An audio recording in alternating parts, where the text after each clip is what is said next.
Hello aspirants. आज हम constitution यानी पॉलिटी की बहुत ही इम्पॉर्टेंट टॉपिक मौलिक अधिकार यानी फंडामेंटल राइट की बात करेंगे। ये मौलिक अधिकार भारतीय संविधान में अनुच्छेद 12 से 35 के अंतर्गत आते हैं और इन्हें मुख्य रूप से 6 वर्गों में विभाजित किया गया है। मौलिक अधिकार किसी भी व्यक्ति के गरिमामय जीवन और उसकी स्वतंत्रता के लिए आवश्यक अधिकार हैं।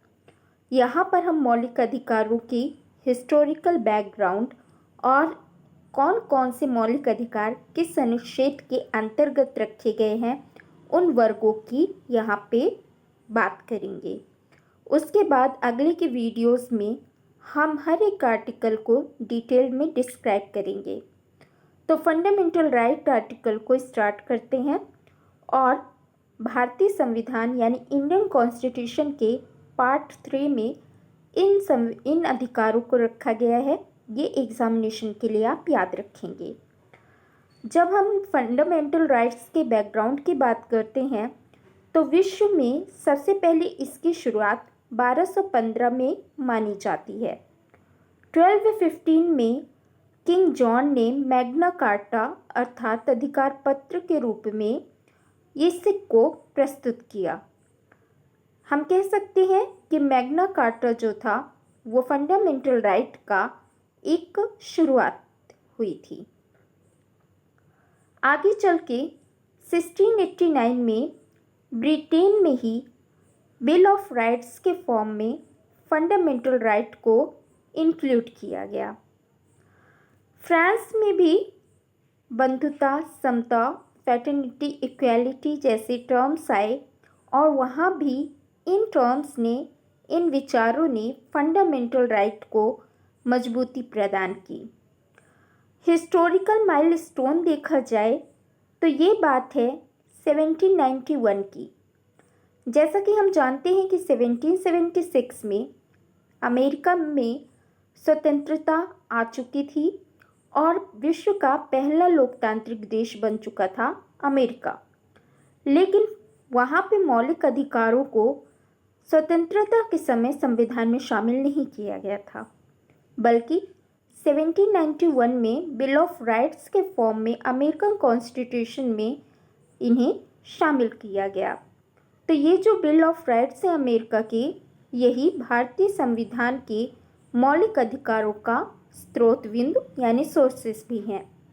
जैसा कि आप जानते हैं कि एग्ज़ाम में पूछा जाता है कि कौन से राइट्स या कौन से सोर्सेस जो हैं वो किस देश से लिए गए हैं। तो इंडियन कॉन्स्टिट्यूशन में यानी भारतीय संविधान में जो फंडामेंटल राइट मौलिक अधिकार हैं वो अमेरिका के बिल ऑफ राइट्स से अडॉप्टेड हैं।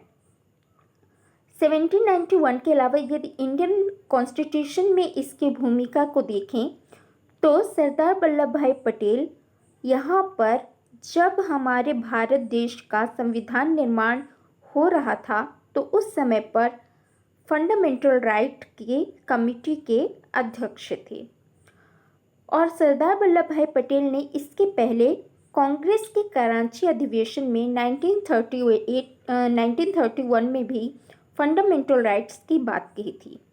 तो सरदार वल्लभ भाई पटेल मौलिक अधिकारों के लिए काफ़ी ज़्यादा प्रयासरत थे और भारतीय संविधान में मुख्य रूप से इस फंडामेंटल राइट को शामिल भी किया गया।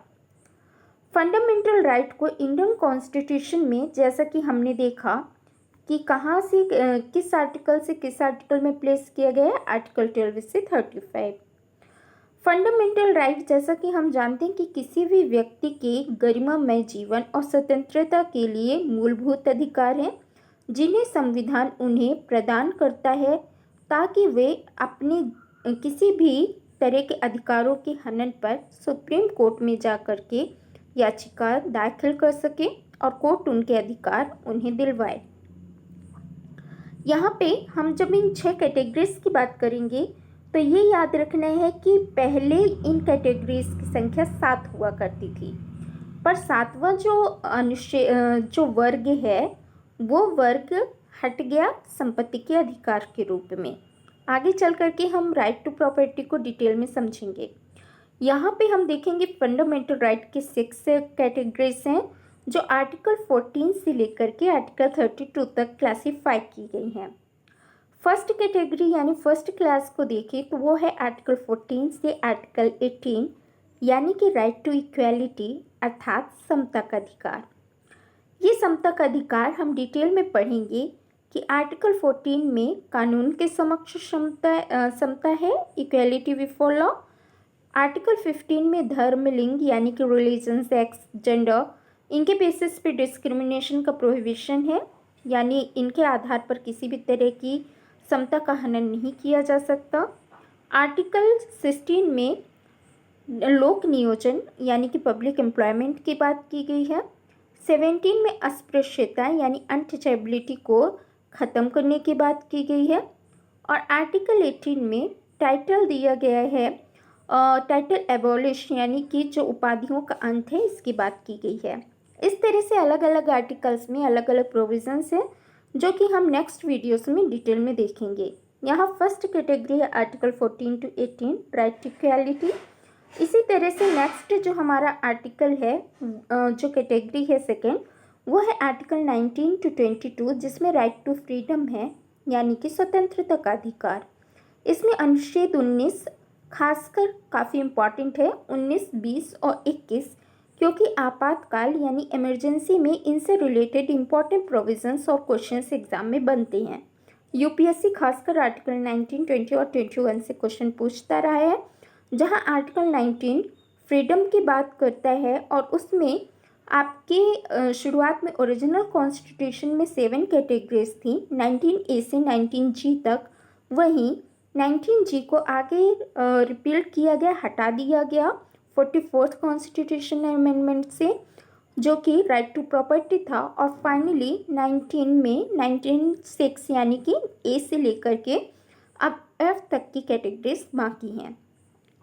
आर्टिकल 21 की बात करें तो आर्टिकल 21 राइट टू लाइफ है, जीवन का अधिकार है, जो अपने आप में महत्वपूर्ण और काफ़ी व्यापक है। सुप्रीम कोर्ट ने उसकी व्यापक व्याख्या की है, उसे भी हम डिटेल में अगले वीडियोस में देखेंगे। थर्ड जो हमारा क्लास है फंडामेंटल राइट का, वो है आर्टिकल 21, 24 राइट अगेंस्ट एक्सप्लॉयटेशन यानी शोषण के विरुद्ध अधिकार।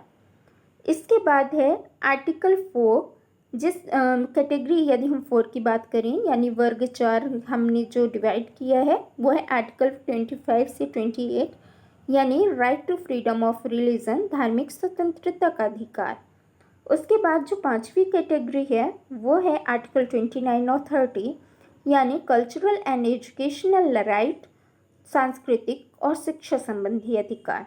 और सबसे महत्वपूर्ण अधिकार यानी सबसे महत्वपूर्ण आर्टिकल जिसे डॉक्टर भीमराव अंबेडकर ने क्या माना है, हमारे संविधान की आत्मा कहा है, वो है आर्टिकल 32।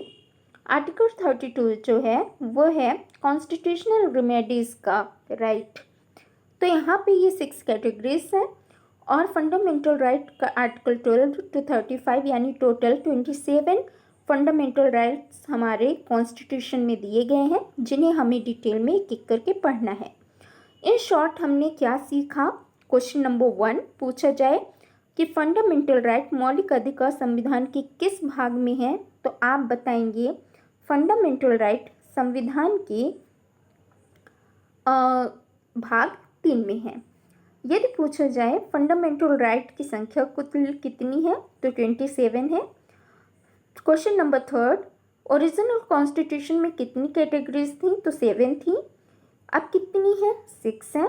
कौन सी हटाई गई है, तो हमें याद रखना है जो कैटेगरी हटाई गई है वो है राइट टू प्रॉपर्टी, जो कि आर्टिकल 19G से रिप्लेस की गई है और आर्टिकल 31 में से हटाई गई है। तो आर्टिकल 31 के तो कई सब क्लासेस हैं जिन्हें हम डिटेल में देखेंगे। पूरा आर्टिकल 31 नहीं हटा है। यहाँ से राइट टू प्रॉपर्टी के आर्टिकल्स को हटाया गया है 44th यानी 44वें संविधान संशोधन, जो 1978 में हुआ था। इसके बाद सरदार वल्लभ भाई पटेल, जब संविधान हमारा बन रहा था तो उस समय सरदार वल्लभ भाई पटेल क्या थे, यहाँ पे फंडामेंटल राइट कमेटी के चेयरमैन थे। और उसके पहले कराची अधिवेशन में 1931 में उन्होंने फंडामेंटल राइट की बात कही थी। आगे चल कर के हमने फंडामेंटल राइट्स में से इनको जो अपनी सुविधा अनुसार बांटा है। तो आर्टिकल 32 को सोल ऑफ आवर कॉन्स्टिट्यूशन यानी हमारे भारतीय संविधान की आत्मा डॉक्टर भीमराव अम्बेडकर जी ने कहा है। तो इस तरह से यहाँ पे दो पर्सनैलिटीज़ सरदार वल्लभ भाई पटेल जी और डॉक्टर अम्बेडकर दोनों लोगों को याद रखना है।